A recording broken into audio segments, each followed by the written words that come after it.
Bienvenue dans le podcast d'Histoire passé simple. Pendant la Seconde Guerre mondiale, l'Allemagne nazie a conçu des armes ultra modernes. Le premier missile balistique de l'histoire, les premiers avions à réaction. Franchement, à ce niveau-là, on pourrait presque se demander pourquoi l'Allemagne a perdu la guerre. Sauf que voilà, l'Allemagne a perdu la guerre, sans discussion possible. Alors, une question s'impose. Et si le mythe des super-armes nazies n'était justement qu'un mythe? Une idée reçue de plus sur la Seconde Guerre mondiale. Décryptage.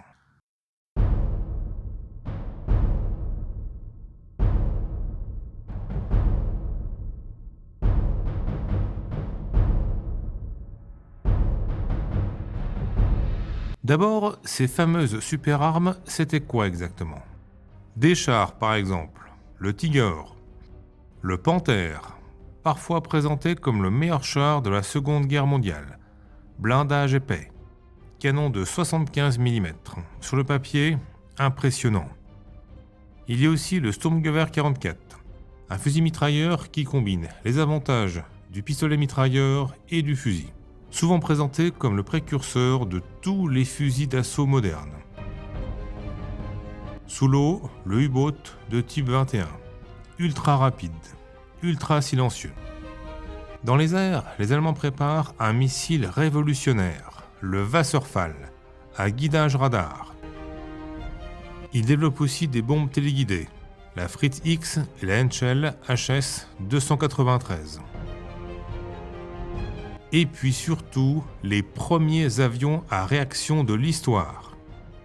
Le Messerschmitt ME 262, l'Arado 234.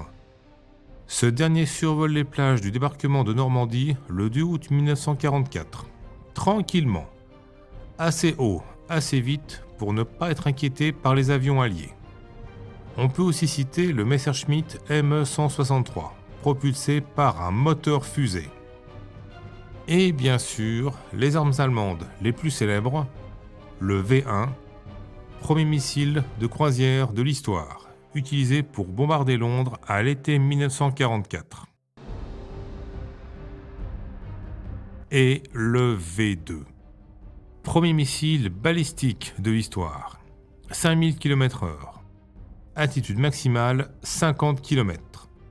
Une percée technologique majeure, à la base de tous les missiles balistiques et de toutes les fusées actuelles. Ce n'est pas un hasard si les concepteurs du V2, Walter Donnerberg et Werner von Braun, partent après la guerre aux États-Unis pour travailler sur le programme Apollo. Au total, plus de 100 armes nouvelles conçues par l'Allemagne. De quoi encore une fois se demander pourquoi l'Allemagne a perdu la guerre. Parce que oui, c'est bien l'Allemagne qui a perdu. Rappel utile. Et c'est là qu'il faut nuancer, voire démonter le mythe. D'abord, les Alliés aussi ont développé des armes nouvelles, tout à fait comparables. Côté aviation, le Thunderbolt américain, le Tempest britannique, le Sturmovik soviétique, surnommé par les Allemands la mort noire. Côté blindé, le T-34 soviétique, le Sherman américain.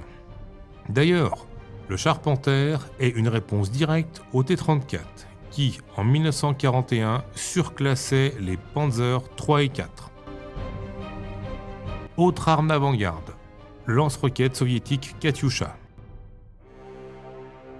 Et surtout, côté allié, l'arme la plus révolutionnaire de toute la Seconde Guerre mondiale, la bombe atomique.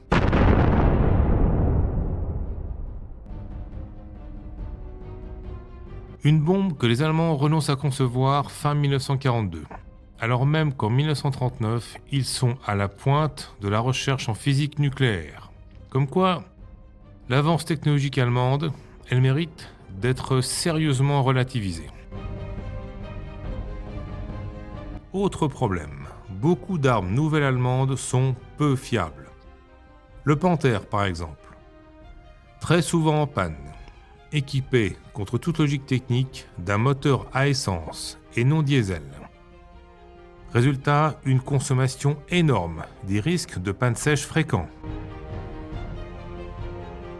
Le Messerschmitt ME-262, son turboréacteur peut s'éteindre brutalement ou prendre feu. Un avion dangereux, surtout pour ses propres pilotes. La bombe Fritz X, les Alliés finissent par brouiller son guidage. Les V1, portée limitée à 250 km, peu précis, lent, volant bas. En août 1944, 80% sont abattus par les Alliés. Les V2, portée de 320 km. Impossible à intercepter, certes, mais toujours peu précis. En mars 1945, Hitler en fait tirer sur le pont de Remagen, sur le Rhin. Résultat, aucun n'atteint sa cible. Et même quand la technologie est réellement avancée, les quantités produites sont dérisoires. 6000 Panther contre 49 000 Sherman et 64 134. 30 000 V1, soit 25 500 tonnes d'explosifs. Moins de 3% des bombes larguées sur l'Allemagne en 1944. 3172 V2, soit 5200 tonnes. 0,56% des bombes larguées sur l'Allemagne en 1944. 1462 Messerschmitt ME-262, une goutte d'eau face à la production alliée. Et certaines armes arrivent trop tard. Le U-Boat 21, 300 commandes fin 1943, 60 construits. Les premiers opérationnels mis à l'eau le 8 mai 1945. Un peu tard, oui. Pourquoi autant d'échecs? Parce qu'il y a trop de projets. Beaucoup trop. Plus de 100 projets d'armes nouvelles. Résultat, ressources dispersées, ingénieurs dispersés, financements dispersés. Selon une étude américaine de septembre 1945, l'investissement dans les V1 et V2 aurait permis de produire 24 000 chasseurs.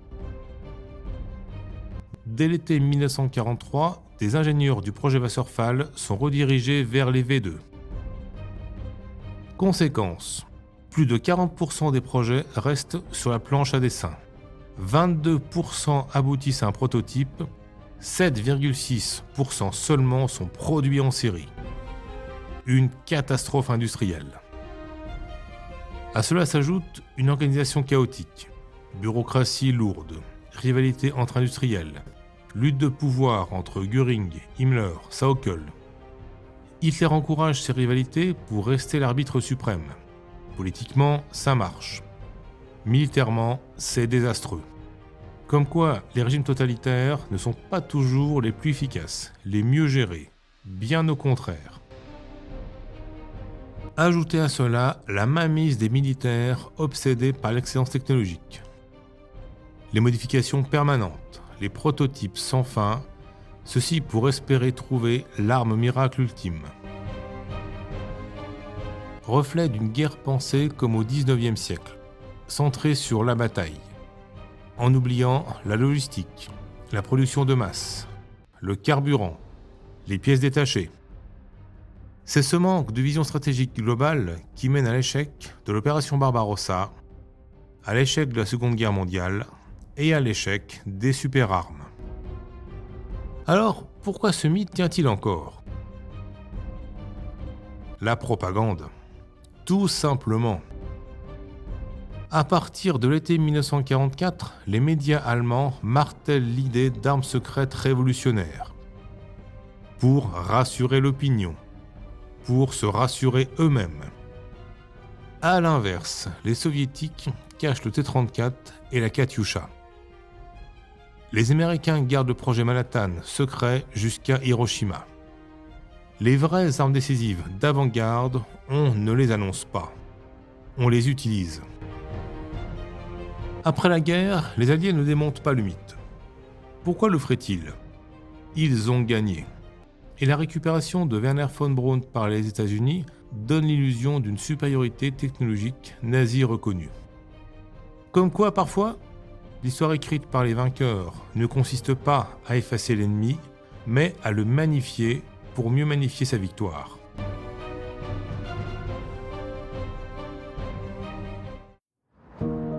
C'était Passé simple. Merci pour votre écoute. J'espère que cet épisode vous a plu. Si c'est le cas, pensez à le partager, à le liker, à me laisser une note ou un commentaire. Bien sûr, abonnez-vous au podcast pour être sûr de profiter à fond des prochains épisodes. Je vous dis à très bientôt pour un prochain voyage historique.